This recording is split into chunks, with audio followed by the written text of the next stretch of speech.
বলো তোমার নাম কি? ফজলুল্লাহ শরীফ। বাবার নাম? এনায়েতুল করিম শরীফ। গ্রাম? পারুলিয়া। কোথায় লেখাপড়া করো? বড় পারুলিয়া দাখিল মাদ্রাসায় এবং নারায়ণগঞ্জ মাদ্রাসায়। কি পড়ো? এবার দাখিল পরীক্ষা দিছি এবং এবার জালালাইনে পড়তেছি। আচ্ছা, তুমি কয়জন নিয়ে আসছিলে এখানে? 8 জন। 8 জন।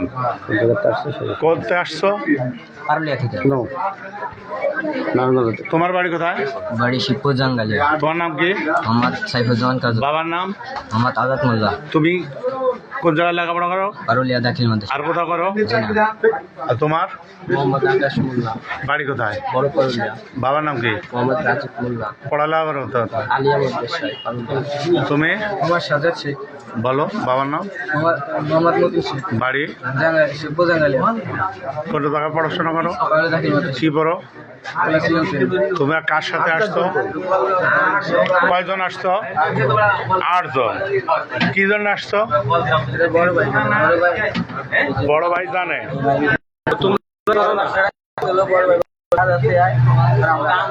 তোমরা এই চাকু পাওয়া গেছে কার ব্যাগে? বলো তো সত্যি কথা। তোমার ব্যাগে? কার ব্যাগে? যাক, তোমাকে সাথে কয়জন আসছিল? এই কয়জন আসছে? কয়জন আসছিল? 8 জন। 8 জনের 8 জন কই? হ্যাঁ? 8 জন চলে গেছে। তাদের নাম বলেন।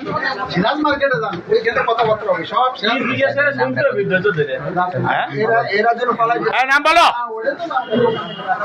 আব্দুল্লাহ, রহমান, তারা কোন জায়গায় ছাত্র? পারুলিয়া। আপনি কেন আসছেন এখানে বলেন, এইবার বলেন। আমরা শুধুমাত্র এদিকে শোনার উদ্দেশ্যে আসছি। আপনার সংগঠনের নামটা বলেন তো আবার। তাহারিকে খতমে নবুয়ত।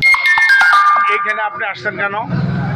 এই জায়গায় আমরা শুধুমাত্র শোনার জন্য আসছিলাম যে এই যে ঘটনা, এই ঘটনাটি কি ঘটনা ঘটছে এখানে? এই ঘটনা এখানে একজন শিক্ষকের বিরুদ্ধে একটা মানে বদনাম রটাইছে যে একজন শিক্ষক মাদ্রাসার ছাত্রীদের কোন শিক্ষক এটা তো ঘটাইছে বলে কেউ জানে না। এই জায়গা আপনি জানলেন কিভাবে? আমরা নেটের মাধ্যমে এটা নেটে হয় না তো, এক ম্যানেজিং কমিটির কথা বলা হয়েছে। আপনি শিক্ষক পালেন কই? আমরা এটা শুনছি। তাহলে এই জায়গা প্রতিবাদের দায়িত্ব কে দিয়েছে আপনাকে? দায়িত্ব আমরা নিজেরা নিজে নিয়ে নেছেন এবং সংগঠন থেকে আমরা এটা মানে অনুমতি নিয়ে আসছি। আপনার এইখানে কে অনুমতি দিলেন? লোকাল লোক আছে, ম্যানেজিং কমিটি আছে, উপজেলা ইউন আছে, ওসি আছে, এসপি আছে, ডিসি আছে। তার মধ্যে আপনার দায়িত্ব এত কেন হলো? আর আপনার কাছে কি পাওয়া গেল? আপনাদের ব্যাগেতে কি পাওয়া গেছে? আমাদের কোনো একজন ছাত্রর ব্যাগে হয়তোবা আমাদের কোনো একজন ছাত্রর ব্যাগে একটা পাওয়া গেছে, মানে চুরি পাওয়া গেছে। সম্ভবত সে বর্তমানে আমের সিজন, এই কারণে আম কাটা। তোমার কাছে কি পাওয়া গেছে সেটা বলো। আমার কাছে কিছু পাওয়া, তোমার লোকের কাছে কি পাওয়া গেছে? আমার একজন লোকের কাছে পাওয়া গেছে, একজন টিপ চুরি। ভালো ভাই, কি চুরি পাওয়া গেছে বলো? চুরি পাওয়া গেছে তোমাকে ব্যাগে? পাওয়া গেছে?